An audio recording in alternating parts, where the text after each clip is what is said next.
Hey au pairs, I'm Edwina. I'm Hannah. And we are au pair au pairs. And today we are discussing the mistakes that we made as au pairs in Paris. Because there are a lot of them. Too many. So what we did was we wrote down 5 of our mistakes that we thought about. We didn't discuss them with each other. I didn't write down huge ones. I'm excited to see yours. Alright, so here are 10 mistakes that we made as au pairs in Paris. Should I go first? Okay, you go first. Number 1. I'll go from like the least worst to the worst. Number 1 is breaking multiple wine glasses after hosting a party in my host family's house. Which probably isn't that bad, but I felt terrible. That's guilty. Nothing. I had to replace the glasses. You had to buy new glasses? And I wasn't meant to be having a party. So those are the bad bits. I should have put that one on. I'm excited with that. I also broke a few other things in the house, which I'm not going to mention because then my host family will know which host family I'm talking about because I've had a few. Okay, mine is don't eat your children's goûter on the way to school. So in France, everyone or every child has snack, which is called goûter, at 4 o'clock, right when you pick them up from school, and usually you have to pick them up with the goûter in your hand. And I just, on the walk from my house to school to pick them up, I couldn't resist for some reason, and I would eat the goûter. Classic. I don't think I ever ate as much goûter as you did. You'd like arrive like, ew. And then I'd be like, I dropped it, kids. Sorry, you're gonna have to wait till we get home. Why can't they wait until we get home? I don't understand. I don't know why I had so much need to eat it though. You still have that problem. Edwina's I got better. I remember at the end of, I am in a sugar coma right now. I have a sugar problem. Okay, my next one, which also isn't really that bad, just reading my piece of paper, is losing the car. So I went to pick the kid up from a party, and as I was super late, which probably is one of my biggest mistakes as an au pair, being friends with you. Yeah, I almost wrote that down, but like don't be late, but yeah, everyone is. Yeah. I was running super late, and so when I finally got to the party, I just like left the car on a random street, ran down the road trying to find where this bloody party was, and then finally found him. The kid was like following me back. And I managed to completely lose the car, so I had to whip out my like really bad French. And it was on? It was turned on? The car? No, I hadn't left it on. No, I just I was like, how dumb are you? No, I just left it and then got lost. So it was just on like a random street, and I was wandering around like, est-ce que tu peux m'aider s'il vous plaît? And obviously no one can help you find a black car. So, it's a black car, it's the only one on the street. Big. No, there were loads, obviously. Oh my god. Okay, that was pretty bad. I don't think that one was that bad. Yeah, you know I have worse. You know all my ones are from here on out. Yeah, but I don't know what you wrote down. Okay, my next one is an easy one. It is don't pack too much. I honestly didn't pack that much coming, but I could have packed even lighter. And during my 12 months in Paris, I accumulated, I bought clothes, I was given clothes. So on the way back, repacking all of my shit was so annoying. So, I mean, everyone tells you to pack lightly, but when you're doing it for the first time, it's almost impossible to know what you need and what you don't need. So, like, I need 7 jumpers. Yeah. For 7 days. I need all of my underwear. Yeah. I literally you can wear them to place it around. Actually, no, I think take loads of underwear, don't take that many clothes. Yeah, I agree. Because I wish I'd had more underwear because I didn't have enough access to the washing machine. Yeah. I was assigned like 1 day, 1 hour. Like, this is the 2nd time I'm wearing this outfit, and that's like the 7th time this week Hans is wearing these pants, so. It's different though. Pants? In this humid temperature? In this humid temperature? Disgusting. Whatever. Okay. My next one is gonna be killing all the fish. This is my favorite story. So my host family went away for a week, and they had a fish tank of like really rare fish who were like, you know, pride and joy of my host dad. And I'd never looked after fish before in my life, and I felt like, how hard can it be? Like, you just give them food, it's easy peasy. They're running away for a week. Just feed them food. And so I was going out most days to see my friends and enjoy some time to just explore the city, and it was sunny, so I wasn't at home very much. And every time I'd come home, I'd realise, shit, I haven't fed them in a while. So I would just like tip in as much as I could. Compensate for all the days you had missed. It's like 2 days, so here we go. 3 days worth. And then when my host family finally came home, they didn't even bring it up with me actually. I just came through to the living room and was like, oh, what happened to the fish? Because the fish tank had just gone white. You didn't even notice?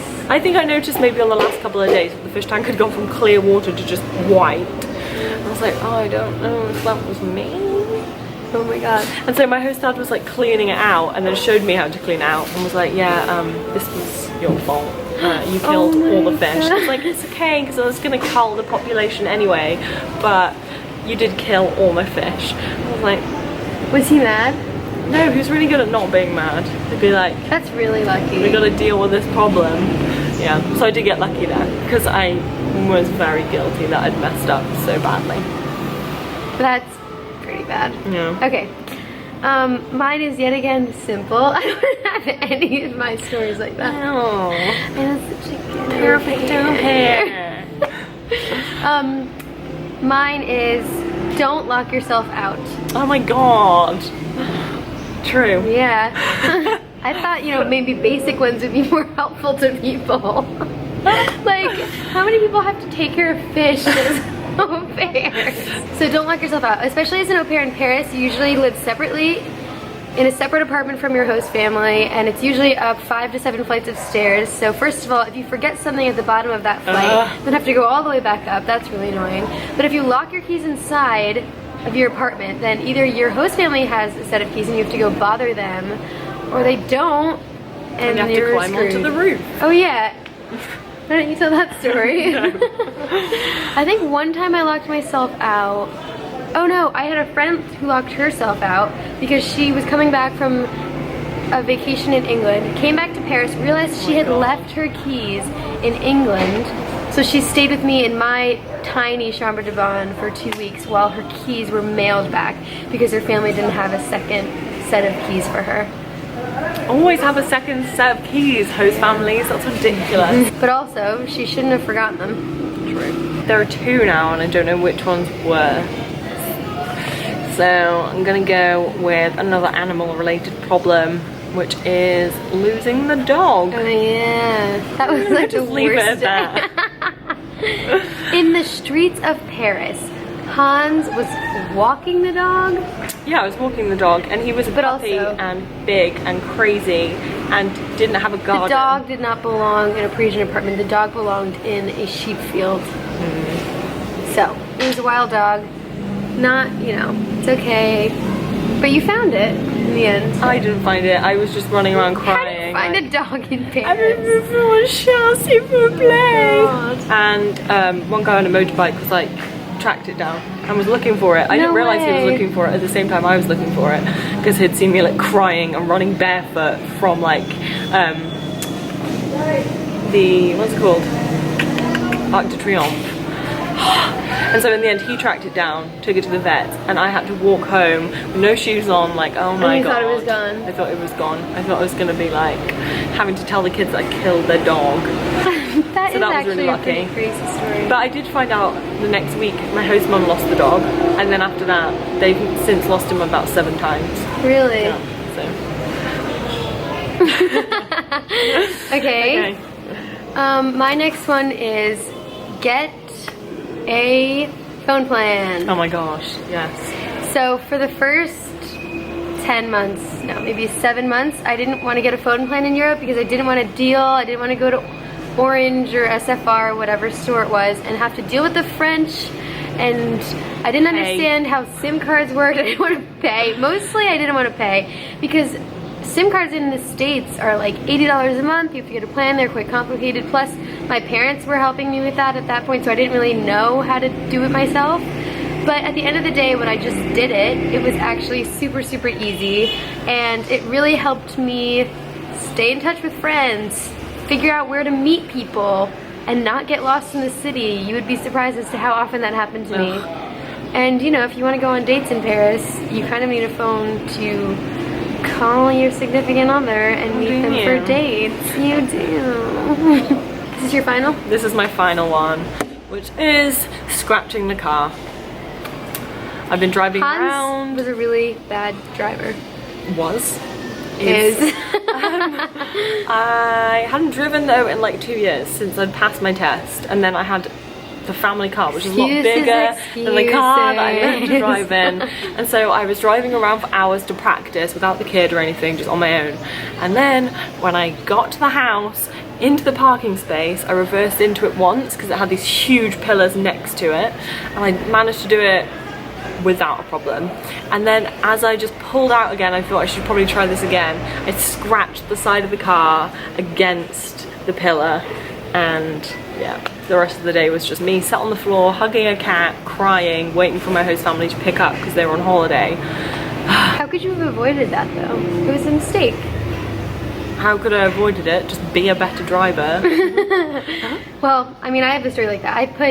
I filled my family's car up with diesel instead of regular gas, which is probably 100 times worse than that story, so you don't do that. Scratch. The car didn't start anymore. Okay. Wait, so how did you fix that? We had to get it towed. Shit, that's bad. And then I like left the next day. Oh my so god. it wasn't something I had to deal with, but... Have you written that story in the book? Yeah. I haven't written mine in, I don't think. Forgot mine. Anyway. Okay. Your last one? My last one. Get on the Vélib system as soon as possible in Paris. I don't know if you would agree with this because you don't really like riding bikes, cycling around cities. Everyone that I know who has joined the Vélib system is like, oh, why didn't I do this so many months ago, etc., etc., just because it is the best way, in my opinion, to get to know Paris. Because before taking a Vélib bike everywhere, well, first of all, the Vélib system is the biking system stations that you see all around Paris, and it's $30 for the entire year subscription, and there are stations everywhere. You get 45 minutes per ride, really cheap, really great way to know the city, because before signing up for the Vélibs, you only know certain metro stops, and so you come out of the metro and you get to know the area and then you go back into the metro. But the Vélib system helps you connect the dots in Paris, and then you realize how small towny Paris is, and just getting to know it, knowing where to walk and having the map of Paris and knowing exactly what street you're on, what direction you're going, is like the best way to make yourself feel like you have the city in your pocket, as the French say. I agree on that point. It was good that you got the system. Yeah, Hannah cheated because she would just ride on the back of my bike while I rode you around, and Hannah is about a foot taller than me, just so everybody knows. Yeah. Yeah. Cool. Those are our mistakes. Anything else? No, those are all of mine. Alright, well, we definitely have more mistakes that we have not mentioned, but if you have made mistakes as an au pair in any city, comment below. We'd love to know your stories. You can also submit at auparis.com. And yeah,